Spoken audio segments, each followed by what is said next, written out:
Jeremias capítulo 18. A partir do 1, amém? Que diz assim: a palavra do Senhor que veio a Jeremias dizendo: levanta-te e desce à casa do oleiro, e lá te farei ouvir as minhas palavras. E desci à casa do oleiro, e eis que ele estava fazendo a sua obra sobre as rodas. Como o vaso que ele fazia de barro se quebrou na mão do oleiro, tornou a fazer dele outro vaso, conforme o que pareceu bem aos seus olhos fazer. Então veio a mim a palavra do Senhor, dizendo: não poderei eu fazer de vós como fez este oleiro, ó casa de Israel? Diz o Senhor: eis que, como o barro na mão do oleiro, assim sois vós na minha mão, ó casa de Israel. Glória a Deus. Agora no capítulo 19, eu vou estar lendo o versículo 1, o 10, o 11 e o 15. Jeremias 19, 1, que diz assim: assim diz o Senhor: vai e compra uma botija de oleiro, e leva contigo os anciãos do povo e os anciãos dos sacerdotes.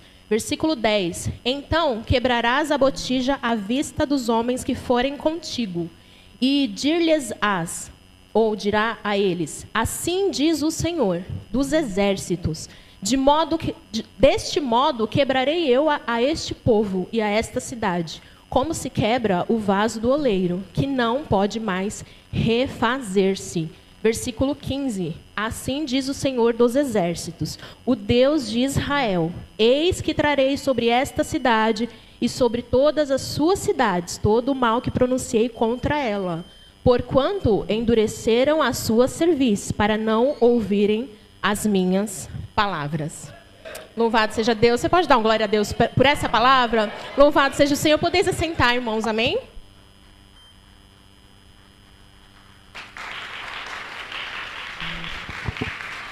Louvado seja Deus. E essa palavra de Jeremias, ela é muito pregada, né, na igreja do Senhor. É um trecho bastante conhecido, mas eu creio que a palavra do Senhor, ela se renova. O Senhor é uma fonte inesgotável. Se todo dia a gente buscar, todo dia vai ter revelação da parte de Deus para nós. Louvado seja Deus. E aqui no contexto de Jeremias, irmãos, Israel estava muito corrompida, totalmente idólatra. Esqueceu totalmente do Senhor. Aqui Jeremias, ele estava profetizando para o reino de Judá. Para quem não sabe, né, depois da morte de Salomão, Israel se dividiu. Então ficou o reino do norte e o reino do sul. O reino do norte era Israel. Nesse caso aqui, Israel já tinha sido dispersada. E ficou só o reino do sul. E o Senhor estava insistindo para aquele povo que se voltasse para ele. Então ele levantou Jeremias naquela geração, no meio de um povo completamente corrompido e idólatra. E não é assim com as nossas vidas. O Senhor levantou eu e levantou também você para pregar no meio de uma geração corrompida. E a palavra do Senhor vai dizer que Ele nos faz como astros no meio dessa geração. Porque a gente brilha o brilho de Jesus, que é o que uma geração corrompida precisa. Louvado seja Deus. E logo de cara a gente já aprende aqui 3 coisas. Que Deus é o oleiro, amém. Nós somos o barro ou o vaso, amém. E as rodas aqui que ele estava entregue, a gente pode entender que é como se fosse a nossa própria vida. Porque a nossa vida, ela não para. Está sempre girando, girando. A gente até brinca, né? Luta atrás de luta, é deserto atrás de deserto. Mas também tem vitória atrás de vitória, glória atrás de glória. Amém? Então é a vida. O Senhor, o oleiro, está fazendo ali, moldando o barro em cima das rodas. Enquanto a vida está acontecendo, o Senhor está nos moldando. Porque não tem como parar tudo. Não vai chegar uma hora que a gente vai falar: nossa, está tudo resolvido, ô glória, está tudo parado. Porque quando parar, é a hora de subir para a glória, morreu. Né? Então, assim, a vida não vai parar para que a gente resolva os nossos problemas. Mas Deus está conosco em todas as estações da nossa vida. Seja no vale, seja no monte, seja no deserto, ou seja na glória, o Senhor está conosco. Perceba que a mão do oleiro está sobre o barro. A roda enquanto a roda está girando. Ou seja, a gente está nas mãos de Deus o tempo todo. Porque se ele tira as mãos do barro, tira as mãos do vaso, o vaso vai ficando torto, né? Porque a roda vai girando e ali vai perder o controle e o barro se perde. Mas como o Senhor está com as mãos sobre nós, sobre o barro, moldando o vaso, significa que está tudo sobre o controle de Deus. Louvado seja Deus, ele não perdeu o controle, irmãos. E aqui no versículo 2, ele vai dizer assim, para Jeremias, o Senhor já está falando aqui. No primeiro versículo, o Senhor já está falando. E no segundo ele fala, levanta-te e desce à casa do oleiro, e lá farei ouvir as minhas palavras. Engraçado que, como assim o Senhor já está falando, e lá a gente vai ouvir as palavras dele. A gente não, Jeremias no caso. Porque tem momentos que o Senhor só vai falar conosco quando a gente se levantar e descer. E se levantar fala de posição, irmãos. Porque se Deus pediu para Jeremias levantar, significa que ou ele estava sentado ou ele estava deitado. Né? E o Senhor tem coisas que Ele não vai falar para nós quando a gente estiver prostrado ou sentado, desinteressado, porque alguém gosta de falar com outra pessoa que está distraído no celular ou fazendo outra coisa. A pessoa tá deitada, ou a pessoa está deitada, né, assistindo TV, não está prestando atenção. Ninguém gosta de falar com alguém que não está prestando atenção. E aí o Senhor fala assim para Jeremias, levanta-te. Significa, toma posição, porque eu quero falar. O que eu já falei até aqui, te trouxe até aqui. Mas se você se posicionar do jeito que eu preciso que você se posicione, eu vou falar muito mais. Porque, como eu disse no início, o Senhor é uma fonte inesgotável. Mas a gente precisa chegar até um certo lugar para que o Senhor revele os próximos passos, as próximas direções que Ele vai dar para nós. E para isso Ele fala, levanta-te. Ou seja, se posicione na minha presença porque eu quero falar. Preste atenção quando eu estiver falando, porque a palavra do Senhor ela é luz para o nosso caminho. É ela que vai trazer a direção. Então vamos se posicionar. E a outra coisa que o Senhor pediu para ele, levanta-te e desce. E desce vai falar para nós de humilhação. Amém? E no mundo natural, é mais fácil a gente descer a ladeira ou subir a ladeira? Descer, né? Descer é mais fácil. Tem até o ditado, para descer todo santo ajuda, né? Mas para subir só misericórdia. Só que no mundo espiritual é muito mais difícil a gente descer. Descer é mais difícil. O que é mais fácil? A gente passar a tarde no louvorzão ou acordar de madrugada, colocar a boca do pó e adorar? É muito mais fácil a gente fazer o louvorzão, a emoção, é muito mais fácil, irmãos. Mas o Senhor requer de nós, de tempos em tempos, que a gente desça, se humilhe na presença do Senhor. E, aleluia. E a gente tem vários exemplos de humilhação, de homens e mulheres de Deus na Bíblia. Um exemplo aqui que eu me lembrei, né, foi de Naamã, que a pastora pregou por esses dias. Naamã, ele tinha um cargo muito bom no mundo natural, né, na sociedade. Mas, para ele ser curado, ele precisou descer. Ele se humilhou 2 vezes. Uma para ir falar com o profeta, e o profeta nem atendeu ele. E 2, ele teve que mergulhar num rio sujo. Tanto o rio limpo, por que vai ter que mergulhar no rio sujo? Porque Deus quer. Manda quem quer, obedece quem tem juízo. Manda quem quer, obedece quem quer milagre. Louvado seja Deus. E Naamã se humilhou. E o que aconteceu? Ele foi curado. Louvado seja Deus. Talvez se ele não tivesse obedecido, ele estava com lepra até hoje.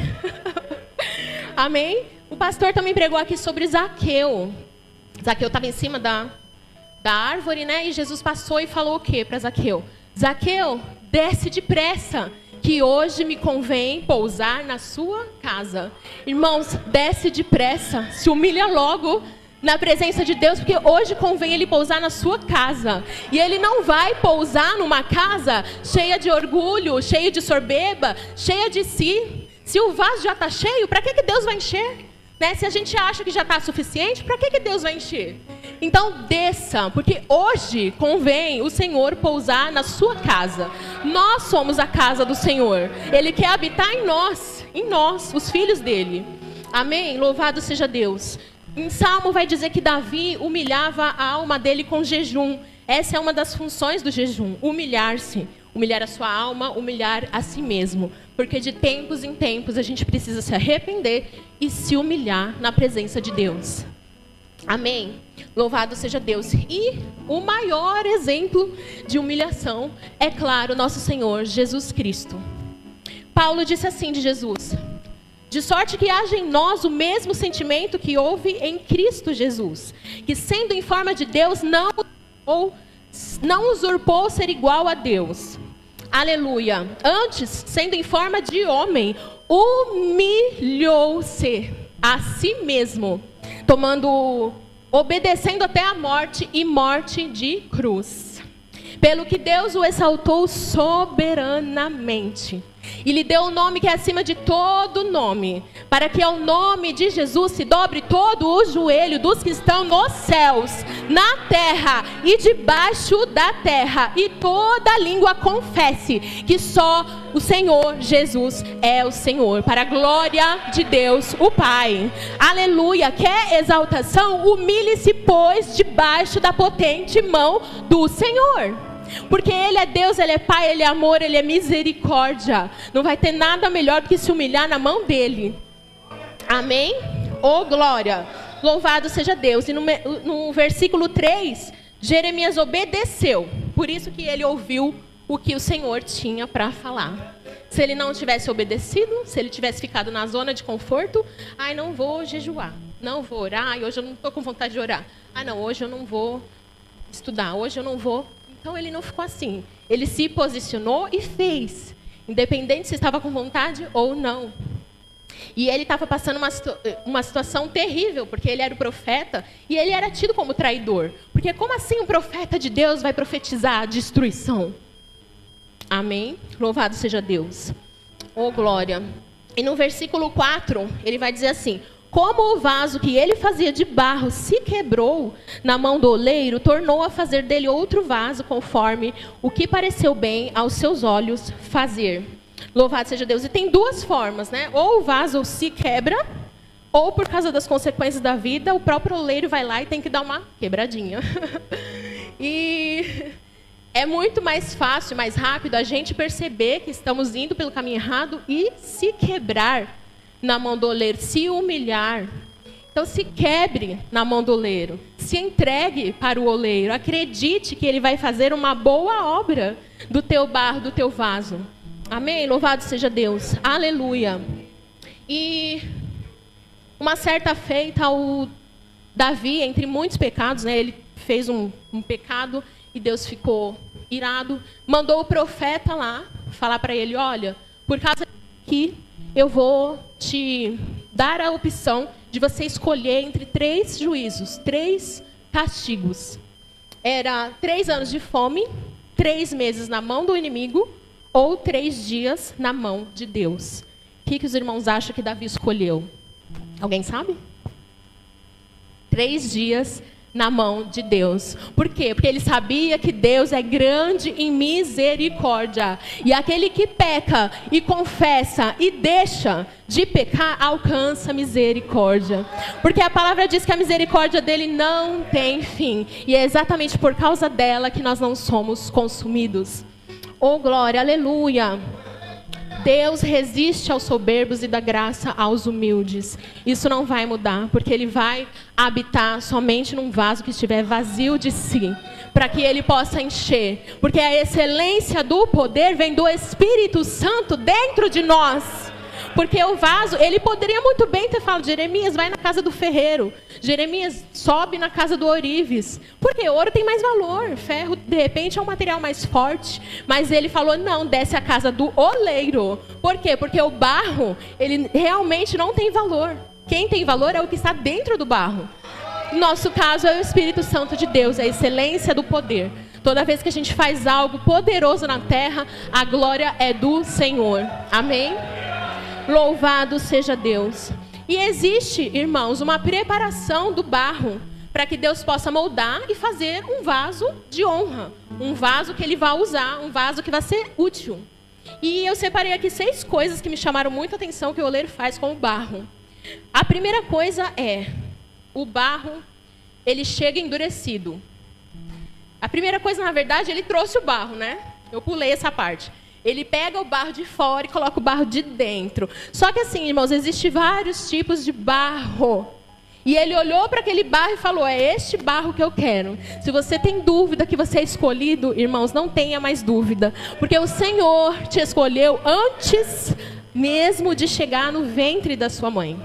Você é um barro escolhido. Deus olhou para dentre milhares e olhou para você, é Ele que eu quero. Aleluia.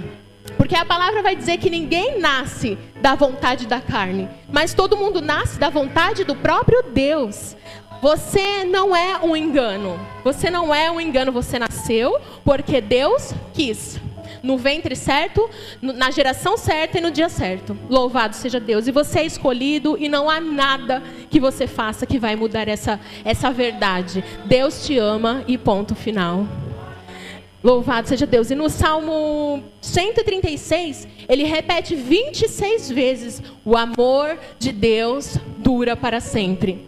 Algumas versões e a benignidade de Deus dura para sempre. Ou seja, irmãos, o Senhor te ama e nada vai mudar essa verdade. Amém?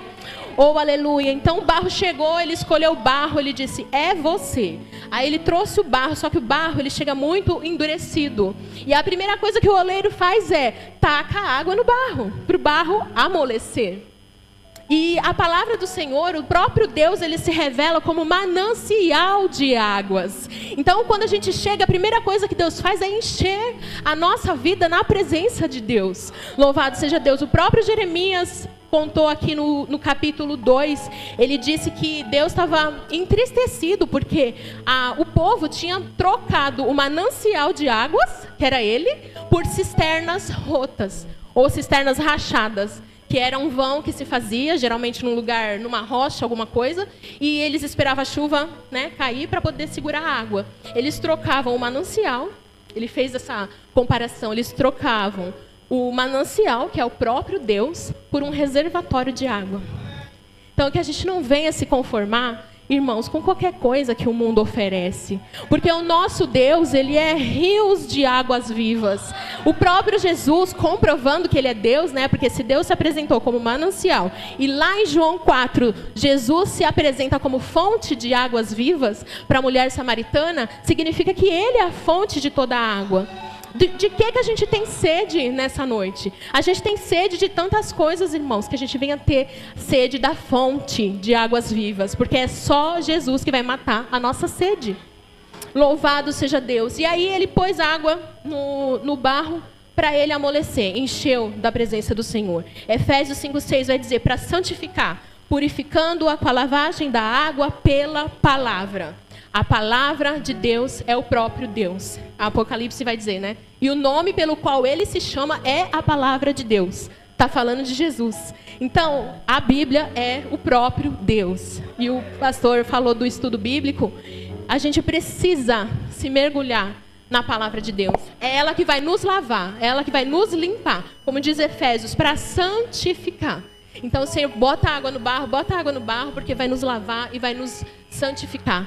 Porque ninguém chega hoje na igreja e amanhã está totalmente limpinho. Existe um processo. Amém? Louvado seja Deus. Aleluia. E a segunda coisa que acontece, ou terceira, né? Porque eu pus uma a mais. O barro, quando coloca água, ele diminui. Louvado seja Deus. Alguém já entendeu? Louvado seja Deus, porque diminua nós para que Ele apareça. Porque nós somos de barro, né? A nossa estrutura nunca deixou de ser pó. Louvado seja Deus. Então não é porque eu canto bem, porque eu falo bem, porque eu faço isso bem, que a glória vai ser minha, porque barro não tem glória. Aleluia. A glória vai ser sempre do nosso Senhor. Então bota a água, Senhor, bota a água para que a gente diminua e fica do tamaninho que Ele quer. Amém? Louvado seja Deus. E é do tamanho que Ele quer que nós vamos fazer proezas na presença dEle. É do tamanho que Ele quer que nós vamos fazer obras maiores que a de Jesus. Porque foi isso que Ele disse. Mas, a gente tem que diminuir para que Ele apareça. Amém? Oh, glória. E aí, a terceira coisa, ou quarta, o barro muito rígido, ele atrapalha o trabalho do oleiro. Alguém já entendeu também? Então, o que o oleiro faz para resolver essa situação? Ele pega um barro mole e mistura com o barro duro, o barro rígido. Se Deus colocou uma pessoa mole do seu lado, irmãos, é para te transformar, é bênção na sua vida. A mesma coisa, se o barro mole é você e Deus colocou aquela pessoa ruim do seu lado, é para te ensinar, é para te transformar, é para você ficar melhor, exercer paciência, amém? Brilhar, né, a luz de Jesus na vida dessa pessoa. Então Deus mistura os barros para que Ele consiga moldar. Louvado seja o nome do Senhor. Aleluia! E uma das outras coisas que me chamou muita atenção, que é a quarta coisa, ele tira as impurezas do barro, porque senão não fica uma obra legal. E ele frisou muitas vezes que as raízes atrapalham muito. Então, não é, às vezes a gente acha que é as pedrinhas, né? Mas a pedrinha é visível, as raízes atrapalham muito, para que ele consiga fazer o molde do barro. E aí eu te pergunto, irmãos, a gente veio do mundo, o Senhor pegou a gente do monturo, trouxe, né, para sua maravilhosa luz. E aí, que raízes você vem trazendo do mundo plantado em você? Quais são as raízes que ainda estão em você? É a raiz do medo, de repente? É a raiz da amargura, que contamina muitos em volta? Qual que é a raiz? É a raiz de doença, de repente? Doenças hereditárias? Não sei. É a raiz da rejeição. De repente você foi rejeitado por pai, por mãe, por ex-marido, por um filho, não sei, por um patrão, fechou a porta para você, te rejeitou. Eu não sei qual é a raiz que o mundo plantou em você. Eu só sei que existe uma raiz chamada raiz de Jessé. E essa raiz cura todas as raízes do mundo.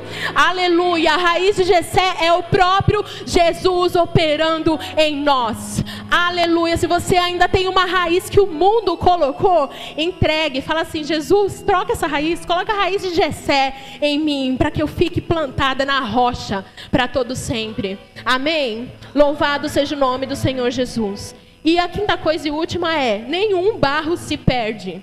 Barro é uma coisa que fica pelo chão, né? Todo mundo pisa. Mas para o oleiro é precioso. Nenhum de nós, ou melhor, todo aquele que... aquele que vem a mim de maneira nenhuma lançarei fora, disse o Senhor Jesus. Por quê? Porque ele não vai desperdiçar barro nenhum que o papai tirou do mundo e deu para ele. Louvado seja o nome de Jesus.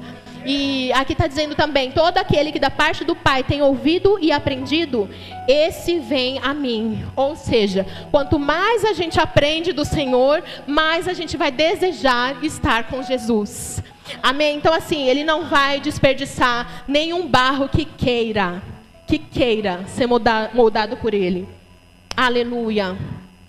Depois de moldados, irmãos, o oleiro faz o barro. Depois de moldados, antes de ir para o forno, que a gente acha que ele molda ali e já coloca no forno. E não é assim que funciona, ele deixa primeiro secar na sombra. E isso me lembrou do Salmo 1, que diz, aquele que habita no esconderijo do Altíssimo, a sombra do Onipotente descansará.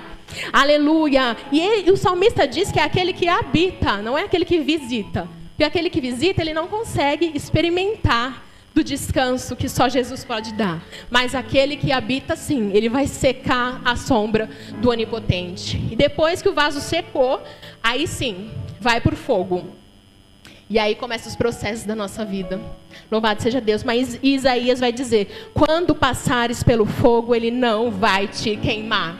Louvado seja Deus. E tem louvor que fala assim, se passares pelo fogo. Mas a palavra não fala se, não. A palavra fala quando. Ou seja, vai acontecer. Em algum momento o Senhor vai nos permitir passar pelo fogo. Mas Ele vai passar juntamente conosco. Porque assim como foi lá com Sadraque, Mesaque e Abednego, eles estavam na fornalha, mas Jesus Cristo passeou com eles lá dentro. E quando saíram, nenhum fio de cabelo, nem cheiro de fumaça eles tinham.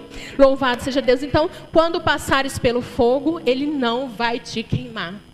Louvado seja Deus. E Paulo também falou que as nossas obras, elas vão passar pelo fogo, para saber o que é palha, o que é madeira, o que é ouro. Então, em algum momento, irmãos, as nossas obras, aquilo que a gente faz, vai passar pelo fogo de Jeová. Louvado seja Deus. Por isso que é importante a gente sempre trabalhar para Deus. Porque quando você trabalhar para o homem, né? você vai se frustrar. Em algum momento você vai se frustrar. Mas aquele que trabalha para o Senhor vai ter galardão, é garantido. O Senhor jamais vai esquecer as coisas que você faz para Ele. Louvado seja o nome do Senhor Jesus. Então importa nós sermos humildes na presença do Senhor.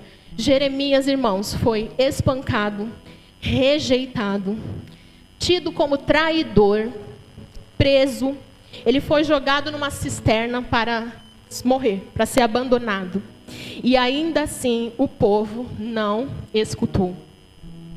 Por isso que eu li aqui o versículo 1, 10, 11 e 15 do capítulo 19. Mas eu vou frisar agora só o 15. Que diz assim: assim diz o Senhor dos exércitos, o Deus de Israel: eis que trarei sobre esta cidade, sobre todas as suas cidades, todo o mal que pronunciei contra ela, porquanto endureceram a sua cerviz, para não ouvirem as minhas palavras. Esse povo aqui precisou que o Senhor aplicasse o juízo sobre eles. Louvado seja Deus. E ele está dizendo aqui porque endureceram a cerviz. Os irmãos sabem o que é cerviz? É o pescoço, né? Que sobe aqui até a nuca. E quando o Senhor fala que a cerviz está dura, significa que a pessoa está com o nariz em pé. O Senhor está fazendo, e a pessoa está com o nariz em pé. A cerviz está dura. Mas nós não, irmãos. A nossa cerviz é mole nessa noite. Louvado seja Deus. A gente abaixa em humildade para ouvir o Senhor falar, para aceitar o que o Senhor tem falado. Porque, irmãos, o Senhor é o nosso Pai. Ele castiga aquele a quem ama. Se Ele vê a gente pegar um caminho que não é o correto, Ele não vai ficar olhando. Ele vai corrigir, Ele vai lá com a vara da correção, Ele vai lá com o cajado da correção, porque grande é o amor de Deus por nós. Ele não vai deixar a gente pegar o caminho errado, que o final é o inferno, sem fazer nada. Amém? Então receba a correção do Senhor em humildade. Aquele que tem ouvidos, ouça o que o Espírito Santo diz às igrejas. Louvado seja Deus. E para finalizar, irmãos, a palavra vai dizer: creia no Senhor e estará seguro. Creia nos seus profetas e prosperareis. Se aquele povo tivesse acreditado em Jeremias, o Senhor teria mudado o decreto. Mas não mudou. Aconteceu tudo aquilo que o Senhor prometeu que ia fazer. Nós somos a geração deste tempo. Nós avisamos o perigo lá na frente. Jesus está voltando, independente de quem crê ou quem não crê. E nós somos o Jeremias que avisa isso para o povo. Jeremias, ele não era o templo de Salomão, né, na época. Ele pregava nos portões da cidade. Ele não tinha um microfone na mão. Ele pregava na rua, na praça. O Senhor falava: vai lá para o vale, você vai profetizar no vale. Ele ia para o vale. Vai para o portão da cidade e tal. Ele ia para o portão da cidade. Por quê? Porque ele precisava anunciar o juízo do Senhor. E não é diferente com as nossas vidas. Estamos aqui como atalaias para avisar que Jesus vai voltar. Que o inferno é real, tanto quanto o céu. E para aqueles que permanecerem até o fim, fiéis ao Senhor, mansões celestiais já estão preparadas para nós. Louvado seja Deus. Essa é a promessa do Senhor. Já estão preparadas. Ele não vai preparar ainda. Já está pronto. Só esperando o dia em que Ele vai nos receber. Amém, irmãos? Então, fique com essa palavra. Que o Senhor possa digerir mais essa palavra aos nossos corações. Amém? E as palmas louvam o Senhor.